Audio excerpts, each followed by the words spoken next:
Yo, Victoria Hislop, The Sunrise.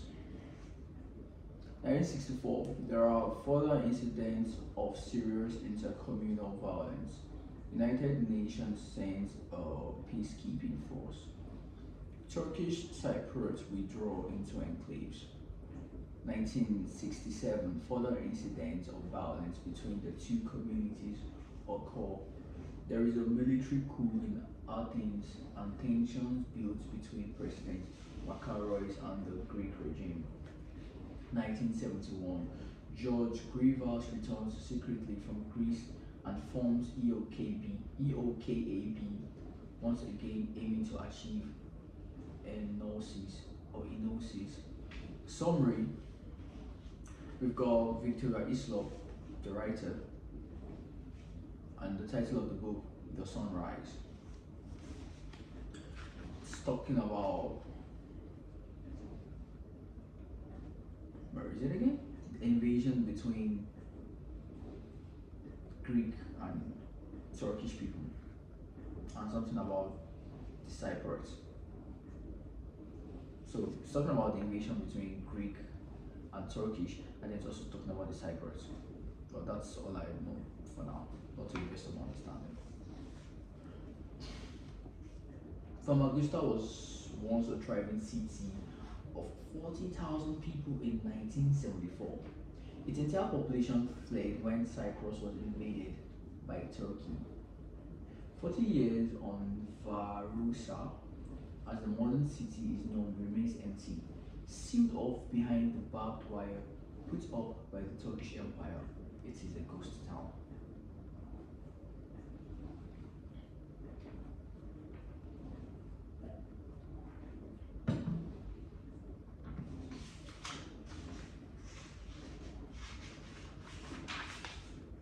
Chapter 1. Famagusta, 15th August 1974. Famagusta was golden. The beach, the bodies of sunbathers, and the lives of those who lived there was gilded by warmth and good fortune. Fine, pale sand, and turquoise sea had together created the most perfect bay in the Mediterranean. And pleasure seekers came from all around the world to soak up its warmth and to enjoy the sensual pleasure of the calm waters that gently lapped around them. Here was a glimpse of paradise. The old fortified city, with its strong medieval walls, stood to the north of the beach resort, and trippers went on guided tours to learn about its origins. And to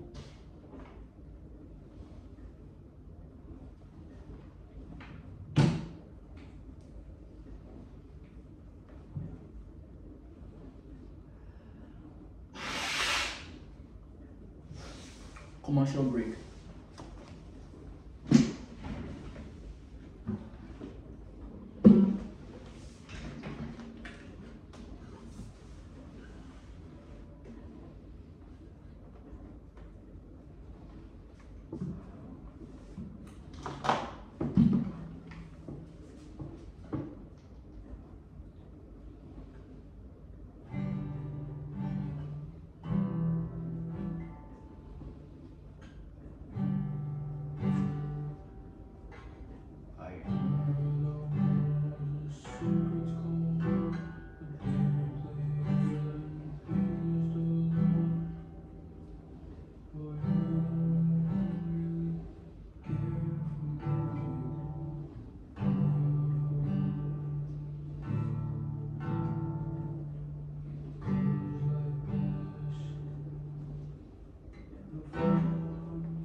Here was a glimpse of paradise. The old fortified city was its strong medieval walls, stood to the north of the beach resort, and troopers went on guided tours to learn about its origins and to admire the vaulted ceilings, detailed carvings, and buttresses of the magnificent building that had once been the Cathedral of St. Nicholas, but was now a mosque. They saw the remnants of its 14th century history, heard tales of the Crusades, the wealthy Lusignan kings, and the arrival of the Ottomans. All of this information, notes to self, remember to buy a highlighter. All of this information, given by a well-meaning guide in the heat of the midday sun, was soon forgotten when they returned to their hotels, divided into the pool and felt the sweat and dust of history wash away. I'm going to take that again. They saw the remnants of its 14th century history, heard tales of the Crusades, the wealthy Lusignan kings, and the arrival of the Ottomans. All of this information, given by a well-meaning guide in the heat of the midday sun, was soon forgotten when they returned to their hotels, divided into the pool and felt the sweat and dust of history wash away.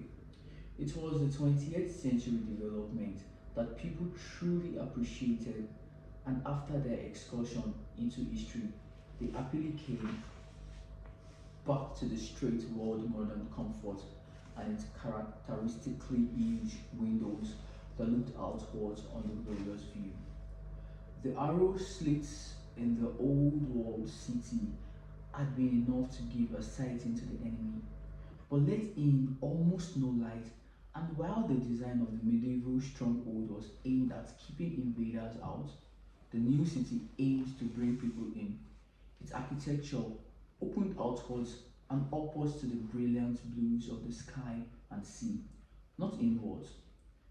1970s Famagusta was inviting, light, and designed to welcome the visitor.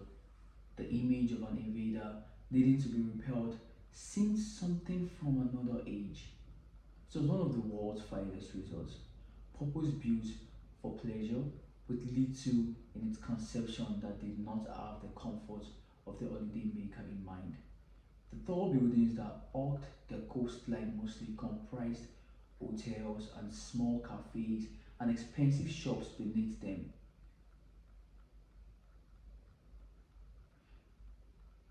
They were modern, sophisticated, and reminiscent of Monaco and Cannes, and existed for leisure and pleasure, for new international jets set ready to be seduced by the island's charm. In daylight hours, tourists were more than content with sea and sand. When the sun went down, there were hundreds of places to eat, drink, and be entertained. As well as its allure for the tourist, Famagusta also possessed the deepest and most important port in Cyprus. People in faraway destinations could enjoy a taste of the island thanks to the crates of citrus fruit that left in ships each year. Most days from May to September were broadly the same, with a few dramatic leaps in temperature when the sun seemed almost savage. The sky was consistently cloudless the days long, the heat dry, and the sea cooling, but always kind. On the long stretch of fine sand, tanned holidaymakers lay stretched out on sunbeds, sipping iced drinks beneath colorful umbrellas, while the more commercial break. Oh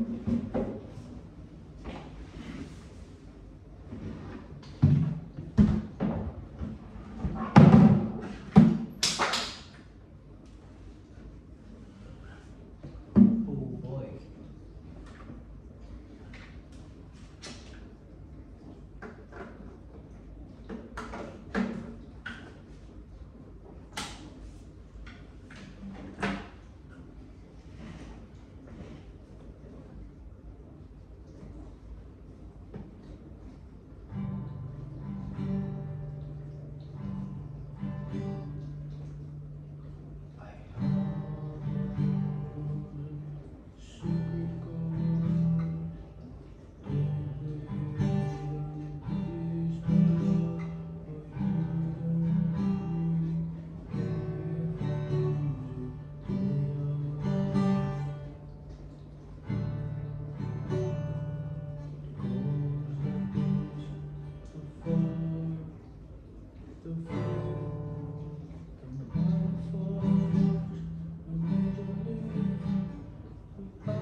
the more active, frolic in the shadows or showing off water skis,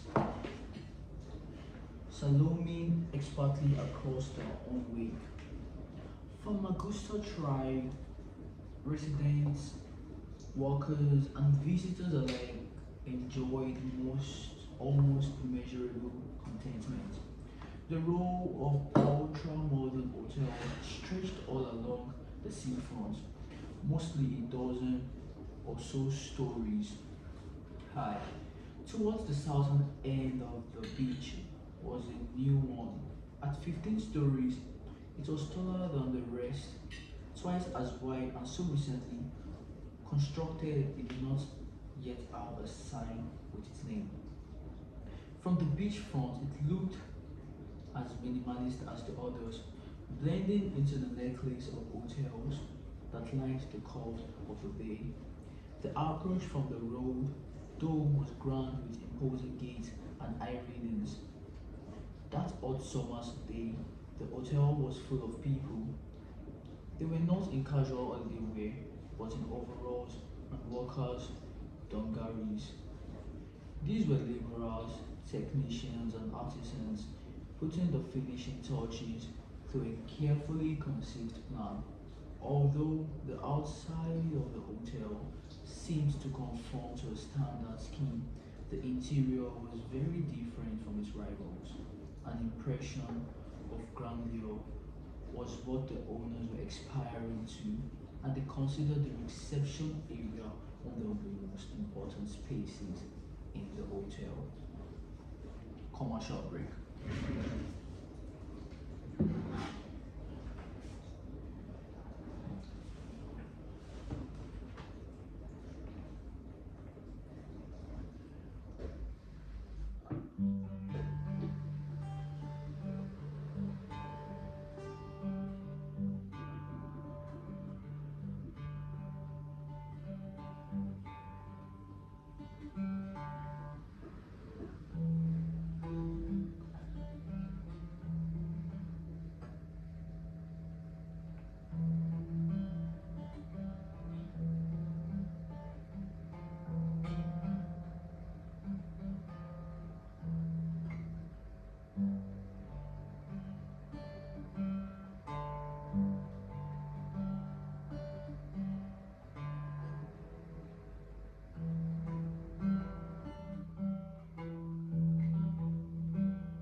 should be love at first sight for guests, unless it's made an immediate impact. It had failed. There was no second chance.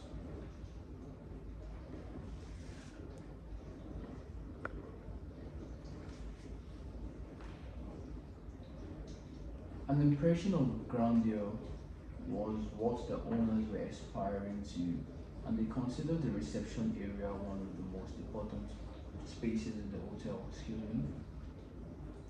It should be love at first sight for guests unless excuse me it's made an immediate impact it had failed.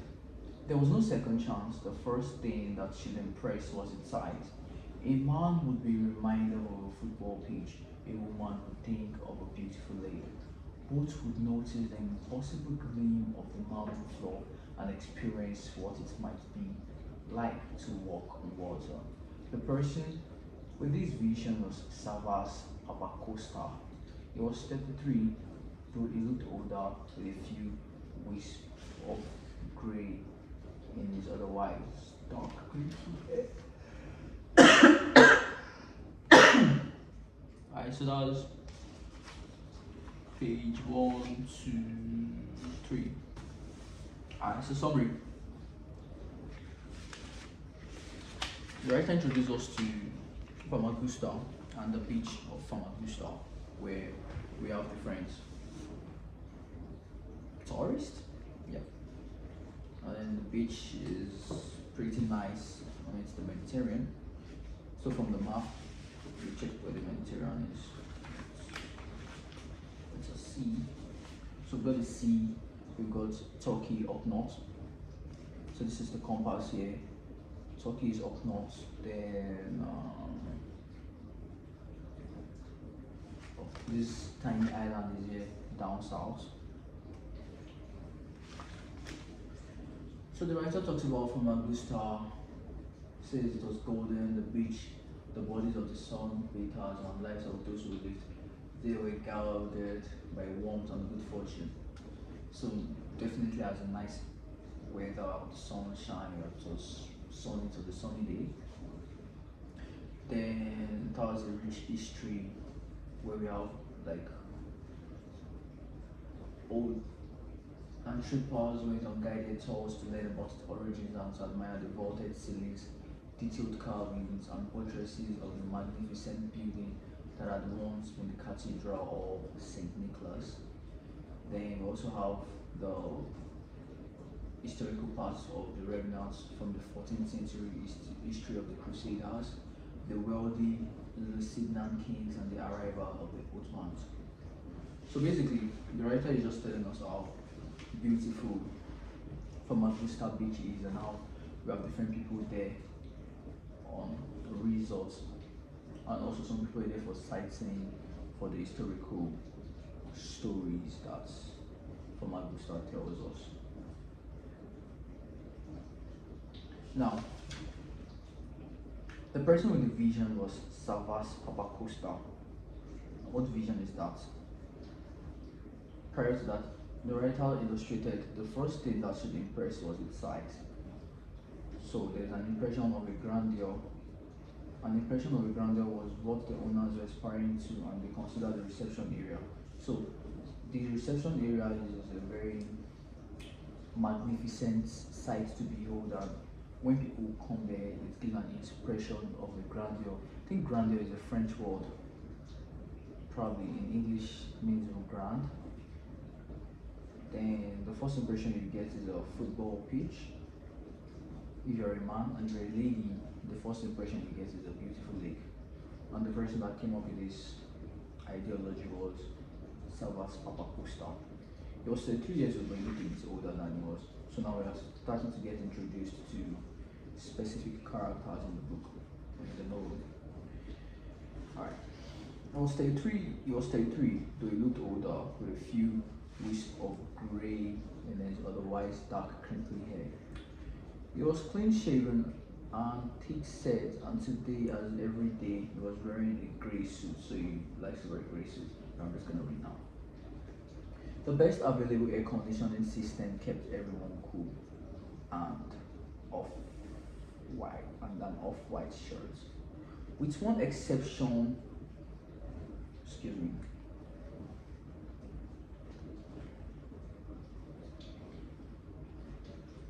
with one exception, everyone working in the reception area was male. The lone woman, dark haired, immaculately dressed in cream shift, was cream shift or skirt or shirt. I think this book might have a quite amount of typographical errors. The lone woman, dark haired, immaculately dressed in a cream shift, was Papa Costa's wife. Today, she was there to supervise the hanging of the drapes in the foyer and ballroom. But in previous months, she had been overseeing the selection of fabrics and soft furnishings for the 500 bedrooms.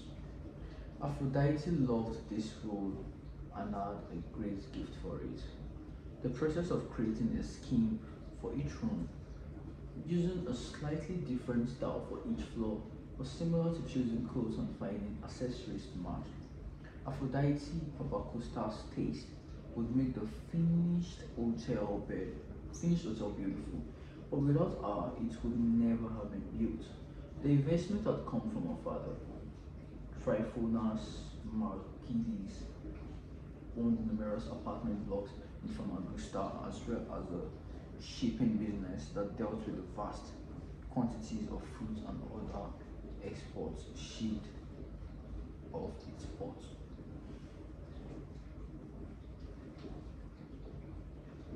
The first time he met Savas Papacosta was at a meeting of the local trade and commerce association. Markides had recognized his hunger and been reminded of his younger self. It took him some time to convince his wife that a man who was running a small hotel and a small hotel at the less fashionable end of the beach had a promising future. Aphrodite is 21 now. We said we need to start thinking about our marriage. Artemis considered Sabas to be socially beneath her beautifully and well-educated daughter. A little rough, even it was not merely the fact that his parents worked on the land, but that their acreage was so small. Tryphonas, however, saw this potential son-in-law as a financial investment. They had discussed his plans to build a second hotel several times. So I'm gonna dial back and take this page again because for some reason I feel like I'm rushing it, so I'm not understanding anything I'm doing. With one exception, everyone working in the reception. With one exception, everyone working in the reception area was male. The lone woman, dark-haired, immaculately dressed in a cream shift, was Papa Costa's wife. Today, she was there to supervise the hanging of the drapes in the foyer and ballroom. But in previous months, she had been overseeing the selection of fabrics and soft furnishings for the 500 bedrooms.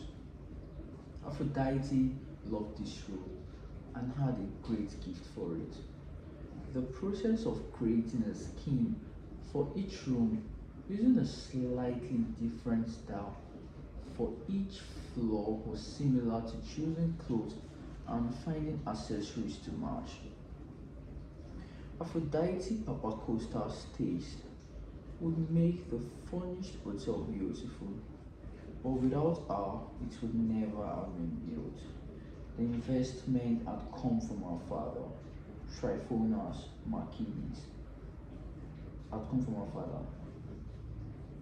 Tryphonas Markides owns numerous apartment blocks in Famagusta, as well as a shipping business that dealt with the vast quantities of fruit and other exports shipped out of its port. The first time we met Savas Papacosta was at a meeting of the local trade and commerce association.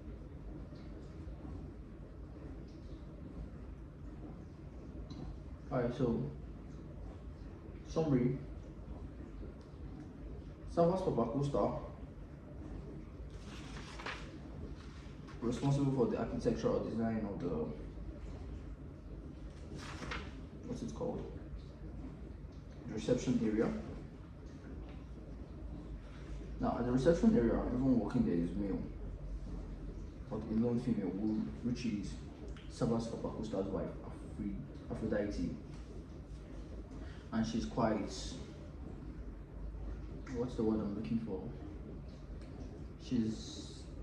I won't say she's an interior decorator, but apparently she's good at what she does because she helps Savas Papacosta with furnishing and beautifying the hotel.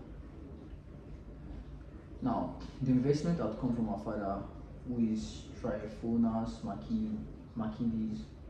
He owns various apartment blocks in Famagusta, as well as a shipping business that dealt with a vast quantity of fruit and other exports shipped out of its port.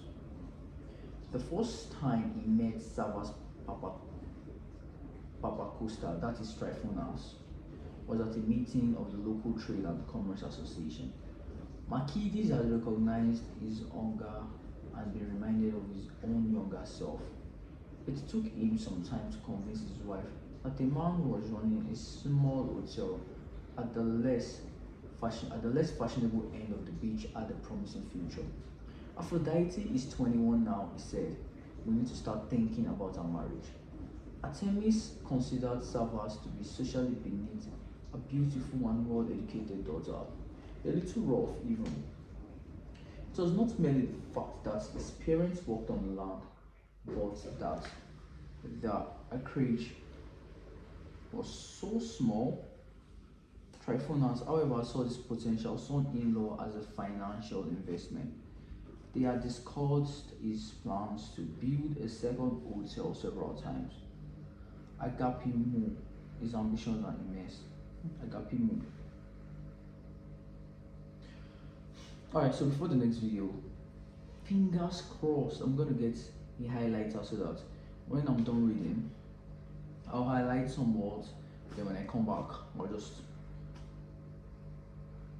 should I say a synopsis of the words? But yeah, I'll just